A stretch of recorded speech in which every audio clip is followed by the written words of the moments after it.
এখন কথা হচ্ছে, আমরা মাথা নত করার জাতি না।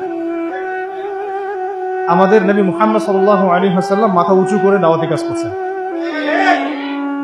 মার খেলেও কখনো তিনি মাথা নিচু করেন না। সাহাবায়ে কেরাম রাদিয়াল্লাহু আনহুম আজমাইন মাথা উঁচু করে দাওয়াতের কাজ করছেন, কারো সামনে মাথা নত করেন নাই ইল্লাল্লাহ, আল্লাহ ছাড়া। মার খেয়েছেন, হিজরত করতে হলে হিজরত করেছেন, কখনো মানুষ গালি দিয়েছে, গালি সহ্য করেছেন, কখনো মদিনা চলে যেতে হয়েছে, দেশ ছাড়তে হয়েছে, দেশ ছাড়ছেন, আবার কখনো ইসলামী রাষ্ট্র কায়েম করতেছে, রাষ্ট্র কায়েম করছে। জিহাদ করার দরকার, জিহাদও করছে, কেতালের দরকার, কেতালও করছে। আস্তে আস্তে মক্কা বিজয় করছে, করেন নাই? সিরাত পড়তে হবে, সিরাতের ধারাগুলো আমাদেরকে বুঝতে হবে। এখন আমরা তো তার উত্তরসূরি, আমরা তাদের উত্তরসূরি।